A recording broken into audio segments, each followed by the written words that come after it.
Една од општините која што нема затворен пливечки базен е општината Газибаба. Гостин во студиото е токму градоначалникот Бобан Стефковски. Добар ден и добре дојде во емисијата. Добар ден, благодарам на поканата. Поздрав до гледачите на Македонска телевизија. И веднаш ќе се надоврземе на темата. Газибаба нема затворен пливачки базен, но верувам дека им недостасува на граѓаните. Дали во иднина се планира изградба на ваков базен? Токму така, досега во Газибаба нема изградено пливачки базен. За таа цел во моментов ние спроведуваме една активност, а тоа е изработка на урбанистичко-планска документација за населеното место за населбата Автокоманда, во која што во училиштето двор на основното училиште Стив Намов предвидуваме еден ваков објект, односно затворен пливачки базен, кој што е еден од клучните проекти за населба Автокоманда. Покрај тоа и планираме една катна гаража во новиот детален урбанистички план, што исто така голема потреба за жителите од Автокоманда. Ова е одлична најава. Секако се надеваме дека ќе успее општината да ја реализира на задоволство нели на сите што живеат во оваа општина. Првиот чекор е изработка на урбанистичко планска документација, потоа ќе преминеме во фаза на проектирање и реализација на тој проект. Одлично. Се наоѓаме на почетокот на новата година во која општина Газибаба има и нов буџет. Што е во фокусот на буџетот за 2025 година и секако што може да очекуваат граѓаните? И оваа година во фокусот на општината се граѓаните и нивните реални потреби. Креираме раздвоен буџет во кој што ќе се реализираат голем дел на проекти. Определивме сериозна сума за изградба на комунална инфраструктура. Тука пред се мислам за изградба на нова мрежа на фекална канализација и нова водоводна мрежа. Обезбедивме средства за изградба на нови детски градинки. Во буџетот се определени 1 милион евра за асфалтирање на локални улици, што значи дека и оваа година ќе продолжиме трендот на повеќе од 40 улици асфалтирање во една година. Ќе изградиме голем број на спортски игралишта, детски качиња, нови зелени паркови и така натаму. Посебен дел во буџетот има и за граѓаните, односно продолжуваме со доделување на субвенции на граѓаните за набавка на клима инвертер уреди, велосипеди, печки на пелети, сончеви колектори, вградување на уреди за течен нафтен газ, чистење на оџаци и така натаму.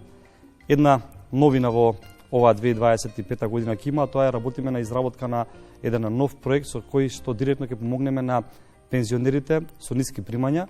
Очекувам во месец мај да ја спроведеме оваа мерка со која што директно финансиски ги помогнеме пензионерите со ниски примања, со цел нормално да го лесниме нивниот живот во овој период од годината. Велите во фокусот ви се граѓаните и нивните потреби. Вие и самиот буџет го креиравте низ граѓанскиот диалог. Колку од идеите на граѓаните всушност го најдоа своето место во креирањето на буџетот?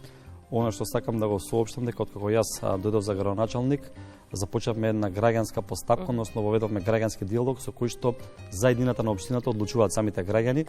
Во таа насока го креираме и буџетот од 2021 година па се до оваа година. Значи имаме директни средби во местните урбаните заедници со граѓаните. Организиравме 5 граѓански форуми и овозможивме онлайн платформа на која што ќе може секој граѓанин да го достави својот предлог. Она што ме радува, најголем дел од предлозите на граѓаните на сите овие форуми и средби го најдоа својот дел во програмите во буџетот за 2025 година. Тоа всушност говори дека тоа што се реални потреби и барање на граѓаните се и проекти кои што исто така општината планираше да ги реализира за да ги нели подобри условите за живот во општината. Кога имате функционални урбани местни заедници, кога имате чести средби со граѓаните, тогаш на микрониво ги знаете сите проблеми кои ги имаат граѓаните, буквално дел од тие проекти и предлози на граѓаните се идентификува и со мојата изборна програма со која настапив јас на локалните избори 2021. Некаде пред крајот на минатата година општините склучија договори за реализација на капитални проекти со финансиска поддршка од владата. Би сакала да ве прашам до каде е реализацијата на тие проекти токму во општина Газибаба? Токму така, крајот на минатата година се спроведе еден проект од страна на владата кој што е особено значаен за општините, би рекол за брз развој на општините. Општина Газибаба на тој повик аплицираше со 4 проекти. Тоа е изградба на детската градинка во Инџиково, комплетна реконструкција на домот за култура во Ченто, изградба на спортска сала во Црешево и изградба на ново проектирана улица во Маџари, која што е последен предуслов за изградба на нова детска градинка на тој потек. Она што сакам да го соопштам, дел од тие проекти се веќе започнати, а дел од тие проекти својот почеток ќе го имаат во наредните 1 до 2 недели.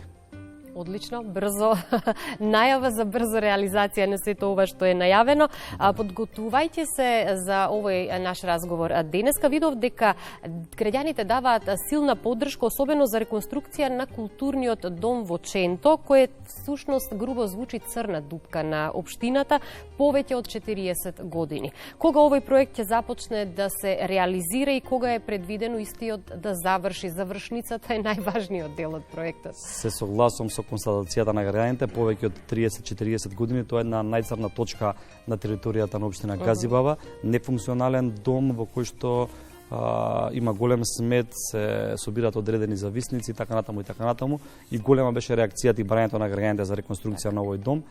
Често на моите средби кои ги имав со жителите од Ченто и од Маđари, кога го најавав овој проект, со неверување гледа и велеа сите го ветувате домот, меѓутоа досега никој измеативе 30-40 години не го направил тоа. Она што сакам да го соопштам дека за веќе наредната недела спремаме почеток на реализација на овој проект. Во моментов таму се одготвуваат подготвителни работи. Так. Имаме избрано економски оператор, што е најбитно, и некаде следната недела ќе имаме официјален почеток на комплетната реконструкција на Домот за култура во Ченто. И после долги години, наместо црна точка во општина Газибава, тоа ќе прерасне во еден културен центар во кој што секојдневно ќе имаме голем број на културни настани, по кој е препознатлива и општина Газибава. Так. За да се реализираат сите проекти кои што се најавуваат, нели потребни се и финансии, секако поддршка, особено е значајна поддршката од владата. Владата всушност и најавува нов јавен повик за финансиска поддршка, па дали општина Газибава е подготвена за соодветна документација за аплицирање на новиот повик?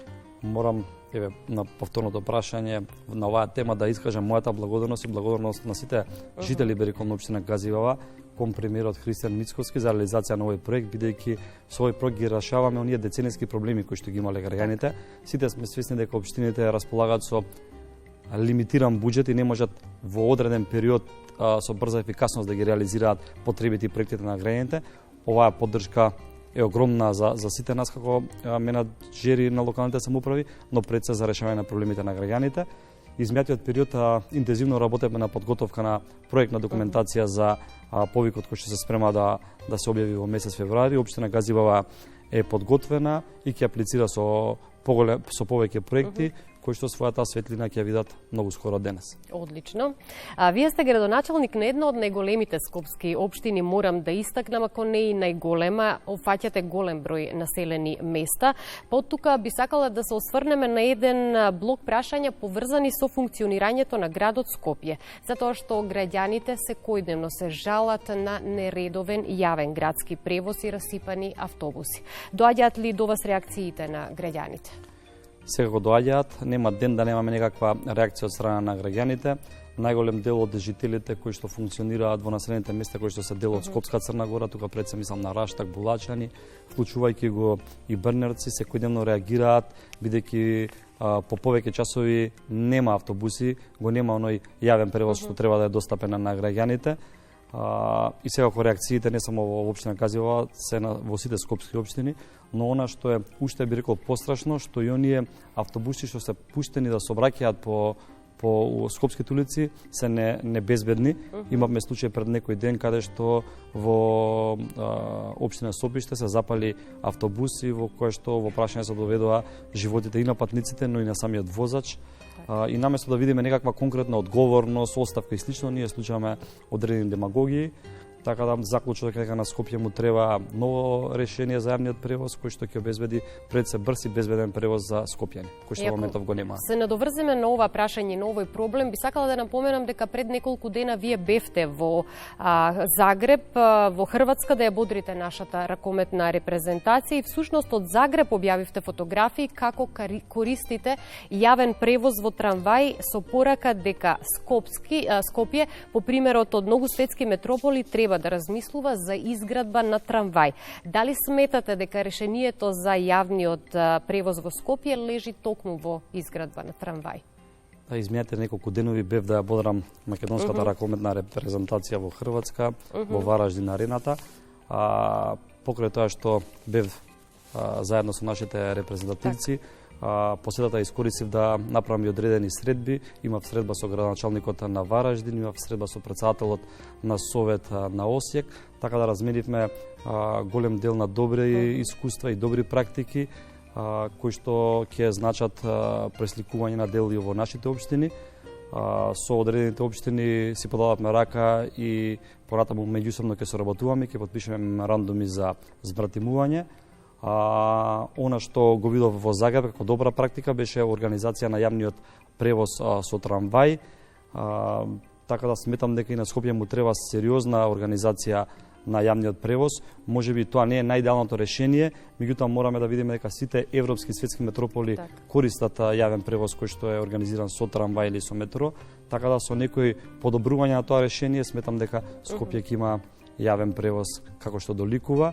Нормално сакаме сите Скопје да биде на европска метропола и треба да ги пресликаме, односно да ги имплементираме европските и добрите практики од таму. Тоа што е најважно да погледнеме сериозно на проблемите, да ги признаеме, а потоа нели да пристапиме кон нивно решавање.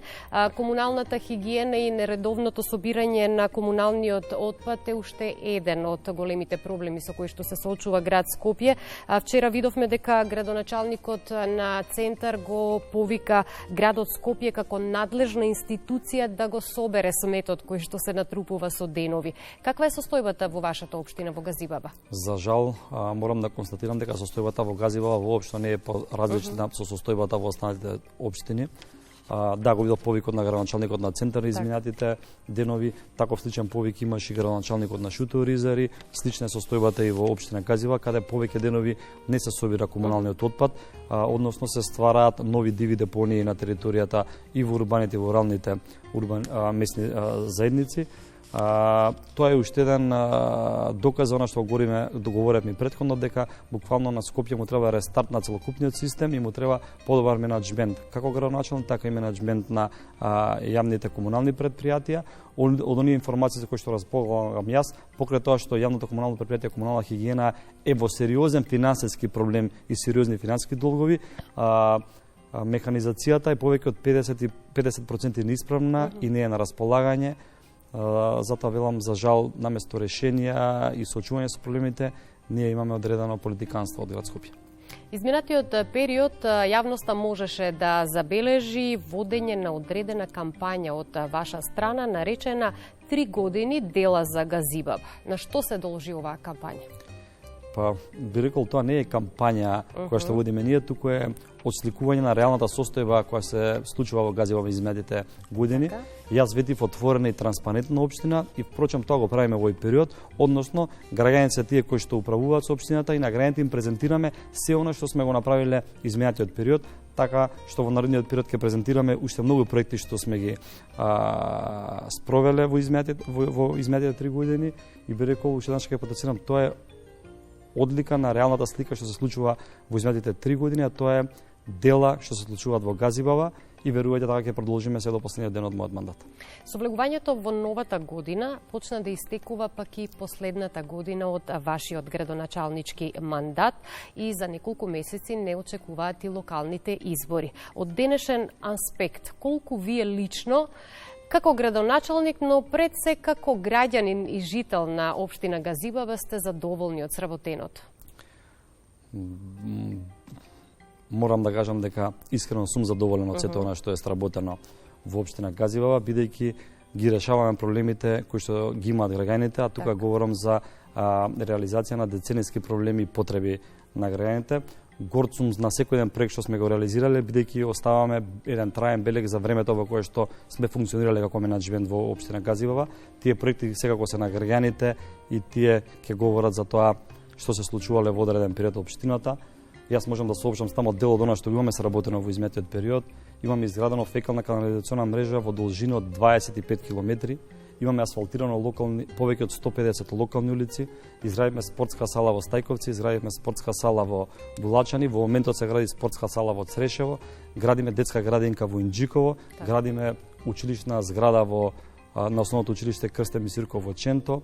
Изградени се повеќе од точно 27 спортски игралишта со подлога од тартан, 4 спортски игралишта со подлога од вештачка трева, 5 фитнес зони на отворено, нови зелени паркови во Хиподром 2, во Хиподром, во Триангла, во Стајковци и уште многу други проекти кои што ќе треба да ги наборувам по овој период. Во некој нареден прилика ќе продолжиме и со останатите проекти за кои што и денеска немаме толку многу време да ги наброиме, меѓутоа разговорот ќе го заокружиме со прашање кое што морам да ви го поставам. Вашето име е всушност едно од неколкуте имиња кои се во игра за градоначалничкото место на градот Скопје. Каде ќе го видиме Бобан Стефковски по локалните избори? Како градоначалник на општина Газибаба со втор мандат или како татко на градот Скопје? Навистина морам на почеток да кажам дека чест ми е што моето име е едно од имињата кои што се споменуваат како можен градоначалник на ВМРО ДПМН за градот Скопје. Тоа сметам дека се должи на сработеното во изминатиот период, бидејќи граѓаните сето тоа го перцепираат и знаат да ценат и да вреднуваат. Газибаба бележи напредок секој ден, тоа е евидентно. Ги решаваме сите предизвици кои што ги имаат граѓаните, меѓутоа ние имаме пред се демократски процес во рамки на партијата, во кој што опфаќа одредени граѓански анкети и слично, и сметам дека раководството на партијата и мислењето на граѓаните ќе бидат пресудни за тоа кој ќе биде еден градоначалник на град Скопје. Меѓутоа, едно е јасно дека таму не треба човек кој што има соодветен карактер, човек кој што има визија за работа, бидејќи кој да биде таму го чека макотрапна работа со цел да ги се нормализираат состојбите и проблемите кои што ги имаат скопјани изминатиот период. Ви благодарам многу за гостувањето, ми беше задоволство и посакувам уште многу успешни реализации на најавени проекти и пред се задоволни граѓани на општина Газибаба. Благодарам на можноста, се гледаме во следна прилика. Благодарам, а ние продолжуваме понатаму.